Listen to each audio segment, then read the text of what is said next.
दोस्तों, अभी तक आपने बहुत सी खुफिया एजेंसियों के बारे में सुना होगा, जैसे भारत की रॉ, इजराइल की मोसाद, अमेरिका की CIA और ब्रिटेन की MI6। लेकिन इन सब से हटकर एक ऐसी खुफिया एजेंसी है जो किसी केस को सॉल्व करने के बजाय आपके दिमाग को कंट्रोल करती थी। ये कहती थी कि ईश्वर या धर्म जैसा कुछ नहीं है। इतना ही नहीं, इस संस्थान से जुड़े लोगों से अगर गलती से भी कुछ गलत हो जाता है तो इनकी सजा होती है मौत। इसके अलावा ये खुफिया संगठन गर्भपात को भी बढ़ावा देता है। इस ग्रुप के लोग इतने खतरनाक काम करते थे कि लोगों की रूह तक कांप जाती थी। इतने खूंखार इरादे रखने वाला ये ग्रुप दुनिया के सबसे रहस्यमयी संगठन है और इसका नाम है इल्यूमिनाटी। शायद आप में ज्यादातर लोगों ने इसके बारे में सुना नहीं होगा, लेकिन फिर भी इस खुफिया एजेंसी ने अपने लोगों को पूरी दुनिया में फैला रखा है। इस ग्रुप का न कोई हेडक्वार्टर है और न ही कोई चीफ। इतना ही नहीं, जहां इस इल्यूमिनाटी का जन्म हुआ था वहीं के ज्यादातर लोग भी इसके बारे में नहीं जानते। फिर भी ये संगठन पूरी दुनिया पर कब्जा करने की तैयारी में है। ये ग्रुप इतनी रहस्यमय तरीके से काम करता है कि किसी भी देश की सरकार को इसकी भनक तक नहीं लगती है, लेकिन इसकी हरकतों को लेकर इसे बैन कर दिया गया है। तो चलिए आज के इस वीडियो में हम इस खतरनाक और खुफिया एजेंसी के बारे में जानेंगे और समझेंगे कि आखिर संस्थान क्या थी और ये काम क्या करती थी और क्यों इसे बैन कर दिया गया। दोस्तों, इल्यूमिनाटी को जानने से पहले इसके इतिहास पर एक नजर डाल लेते हैं। इस संस्थान की शुरुआत 18वीं सदी में हुई थी, जिसकी नींव जर्मनी के बेवेरिया शहर में रखी गई थी। वहां के एक जाने माने प्रोफेसर एडम विशॉप ने इसकी शुरुआत की थी। उन्होंने इसका नाम इल्यूमिनाटी रखा था, जो एक लैटिन शब्द है जिसका हिंदी अर्थ है ऐसे लोग जो दूसरों से ज्यादा ज्ञानी होने का दावा करते हैं। जर्मनी में ही जन्मे और पले बढ़े एडम बचपन में ही अनाथ हो गए। रिश्ते के एक चाचा की देखरेख में पलते हुए उन्होंने काफी सारी मुश्किलें देखी। भेदभावों के बीच बढ़ते हुए एडम के मन में आ चुका था कि आगे चलकर वो एक समान समाज की शुरुआत करेंगे। पढ़ाई के बाद एडम प्रोफेसर बन गए और यूनिवर्सिटी ऑफ इंगोलस्टैड में पढ़ने लगे। सीधी सादी जिंदगी बिताते शादीशुदा प्रोफेसर के बारे में किसी को शक नहीं था कि भीतर भीतर क्या कर रहे हैं। एडम ये सोचते थे कि चर्च और कैथोलिक विचारों के कारण सोसाइटी खुलकर नहीं जी पा रही है। यही देखते हुए उन्होंने एक ऐसी सोसाइटी तैयार करने की सोची जो हर तरह की धार्मिक बंदिशों से मुक्त हो। इसी के साथ इल्यूमिनाटी सीक्रेट एजेंसी की नींव रखी गई। माना जाता है कि मई 1776 में इसके सदस्यों की पहली मीटिंग हुई।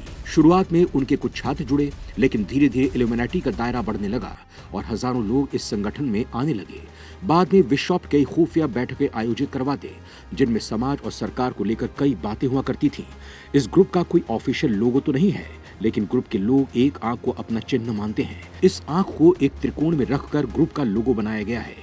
हालांकि सीक्रेट सोसाइटी होने के कारण कभी इस पर आधिकारिक मोहर नहीं लग सकी है। एडम ने धार्मिक नियमों के बिना जीने वाले लोगों के लिए कुछ नियम भी बनाए थे। इल्यूमिनाटी को पहले बिना किसी नुकसान का संगठन माना गया था, लेकिन फिर बाद में इसकी अजीबोगरीब बातें सामने निकल कर आई। यहाँ लोग भगवान के खिलाफ ना होकर शैतान लूसीफर को पूजा करेंगे। शैतान की पूजा करने वाले इस ग्रुप के लोग धीरे धीरे भगवान को मानने वालों के खिलाफ होने लगे और उनके साथ बुरा व्यवहार करने लगे। इस दौरान इस ग्रुप के लोग काला जादू का सहारा भी लेने लगे थे। शैतान को खुश करने के लिए ये लोग इंसानों की बलि देते थे और आत्माओं को गिरवी रखते थे। इस दौरान जो लोग ऐसा करते थे, इल्यूमिनाटी ग्रुप के लोग उन्हें सर्वश्रेष्ठ समझते थे। इतना ही नहीं, इल्यूमिनाटी के सदस्य गलती करने वालों को मौत की सजा देने पर भी यकीन रखते थे।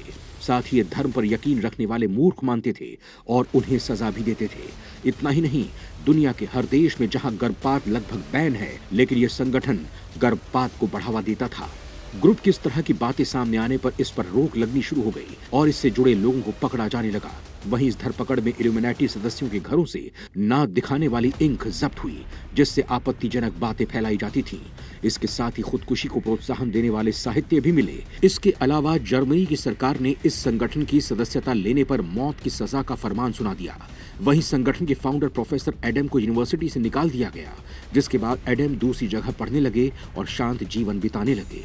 धीरे धीरे ये ग्रुप खत्म हो गया। हालांकि उसके बाद भी दुनिया में जो भी हत्याएं या घटनाएं होती थी, माना जाता था कि उसके पीछे इसी सीक्रेट ग्रुप का हाथ माना जाता है। एक मामले के मुताबिक 22 नवंबर 1963 को अमेरिका के प्रेसिडेंट जॉन एफ कैनेडी की हत्या के पीछे भी इसी संगठन का हाथ माना जाता है। ये हत्या आज भी अमेरिकी राजनीति के इतिहास में रहस्य बनी हुई है। दरअसल कैनेडी की हत्या से ठीक पहले एक संदिग्ध महिला को देखा गया था, जिसके हाथ में खुफिया कैमरा नुमा पिस्टल था। हत्या के समय ही वो औरत जैसे आई थी वैसे ही गायब हो गई और आज तक ये पता नहीं चल सका है कि वो महिला कौन थी और कहां से आई थी। कई संगठनों को यकीन है कि सीक्रेसी में जी रहा इल्यूमिनाटी ग्रुप ही इसकी वजह है और वो रहस्यमयी महिला इसी से जुड़ी हुई थी। वहीं इस लेडी को द बाबुश्का लेडी का नाम दिया गया था। दोस्तों, आपको जानकर हैरानी होगी कि कोरोना वायरस को लेकर दुनिया भर में ये कहा जा रहा था कि इसे फैलाने के पीछे चीन का हाथ है, जो उसकी एक लैब से निकल कर आया था। वहीं कुछ का कहना था कि ये वायरस चीन से ह्यूमन में आया है, लेकिन कुछ लोगों का मानना था कि इस वायरस को इस खुफिया एजेंसी ने फैलाया है। इसके पीछे एक कहानी भी सामने आई है। असल में जब चाइना के वुहान शहर में कोरोना वायरस का पहला केस मिला, उसके 4-5 दिन बाद टेड पॉपी नाम की एक अमेरिकन सिंगर ने एक सॉन्ग रिलीज किया जिसका नाम था डोंट गो आउटसाइड। इस गाने के लफ्ज साफ शब्दों में लोगों को घर पर रहने की चेतावनी दे रहे थे। पॉपी कह रही हैं कि सब गिर रहा है, सब खत्म हो रहा है और इस समय घर के बाहर जाने का नहीं बल्कि घर के अंदर रहने का वक्त है। ऐसे में कॉन्स्पिरेसी थ्योरिस्ट ये सवाल उठाते हैं कि कोरोना वायरस का पहला केस मिलने के कुल 4-5 दिनों में ही पॉपी ने अनुमान कैसे लगा लिया कि ये बीमारी इतनी भयानक रूप लेकर दुनिया के सामने आएगी। पॉपी ने सटीक तरीके से अपने इस गाने में कोरोना वायरस पैंडेमिक से होने वाली वर्ल्ड वाइड लॉकडाउन का प्रेडिक्शन कैसे कर लिया। इसी शक के चलते इन थ्योरिस्ट ने पॉपी को इल्यूमिनेटी से लिंक कर दिया और तो और इस पैंडेमिक का इल्जाम भी इल्यूमिनेटी के सिर पर मर दिया। इसी तरह दुनिया के मशहूर सिंगर और पॉप स्टार माइकल जैक्सन की मर्डर मिस्ट्री में भी इल्यूमिनेटी का ही हाथ बताया जाता है। कुछ लोग तो माइकल जैक्सन को भी इल्यूमिनेटी का सदस्य बताते हैं। इतना ही नहीं, 18वीं शताब्दी में फ्रेंच रेवोल्यूशन, 20वीं शताब्दी में वर्ल्ड वॉर 1 और 21वीं शताब्दी के सबसे दर्दनाक हादसे यानी 9/11 के टेररिस्ट अटैक के पीछे भी इसी संगठन का हाथ बताया जाता है। ये संगठन जितना रहस्यमयी है उतना ही बदनाम भी। इसके खुफिया कारनामों के चलते कई लोग तो इसको एलियंस या फिर डेवलपर वर्शिप ऑर्गेनाइजेशन का भी खिताब दे चुके हैं।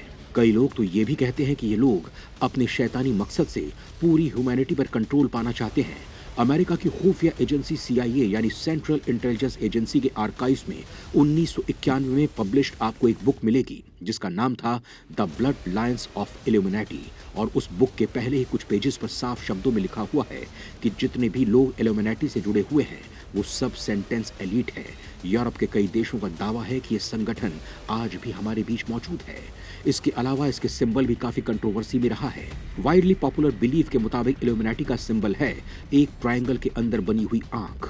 इसको द आई ऑफ प्रोविडेंस या फिर ऑल नोइंग आई से भी बुलाया जाता है, लेकिन असल में ये आई सिंबल फ्रीमेसनरी सिंबल से मिलता जुलता था, जिसका मकसद ये दर्शाना था कि भगवान की आंखें हमेशा आपको देख रही हैं, इसीलिए आपको इंसानियत को अपनाना चाहिए। फ्री मेसनरी भी ऐसा ही अटपटा और खुफिया संगठन था जिसकी शुरुआत इल्यूमिनेटी से भी पहले हुई। यहाँ तक इल्यूमिनेटी के गठन की एक वजह फ्री मेसनरी सोसाइटी ही थी, लेकिन फ्री मेसनरी सोसाइटी का सिंबल इल्यूमिनेटी की विचारधारा से थोड़ा अलग था और इसीलिए इल्यूमिनेटी ने एक अलग चिन्ह अपनाया जिसका नाम था द माइनरल आउल या फिर द आउल ऑफ एथीना। इसका नाम एंशिएंट गॉडेस ऑफ विजडम एथीना के नाम पर पड़ा, लेकिन आज भी ज्यादातर लोग ऑल नोइंग आई के सिंबल से ही इल्यूमिनेटी को एसोसिएट करते हैं और जगह जगह उसके एविडेंस देखकर तरह तरह के रूमर्स फैलाते हैं, लेकिन असल में वो सिंबल ना तो इल्यूमिनेटी का है और ना ही फ्रीमेसनरी सोसाइटी का, बल्कि ये सिंबल रेनेसांस पीरियड के क्रिश्चियन आइकोनोग्राफी को बिलोंग करता है। क्रिश्चियन बिलीफ में ट्रायंगल से घिरी ये आंख उनके ईश्वर की नजरों को सिविलाइज्ड करता है। इस ट्रायंगल को 3 कोने से ईश्वर के 3 इंटरनल कॉन्स्टिट्यूएंट्स को दर्शाती है, जो है पिता, पुत्र और एक पवित्र आत्मा। ये क्रिश्चियन डिग्निटी का एक अहम हिस्सा है और इसी कारण सिंबल कई क्रिश्चियन देशों की करेंसी पर भी देखने को मिलता है। वहीं इल्यूमिनेटी की बात करें तो आज इसका अस्तित्व है या नहीं, इसे लेकर संशय है, लेकिन कई घटनाओं को देखकर तो लगता है कि इल्यूमिनेटी अभी तक जीवित है, पर आज भी इसे खुफिया तरीकों से ऑपरेट किया जा रहा है। लेकिन कई थ्योरीज ये भी बताती हैं कि आज ऐसा कुछ भी नहीं है और ये सब र्यूमर्स केवल हमारी लीडर्स और कुछ कल्पिट की गलतियों का एक एस्केप टूल बन चुका है।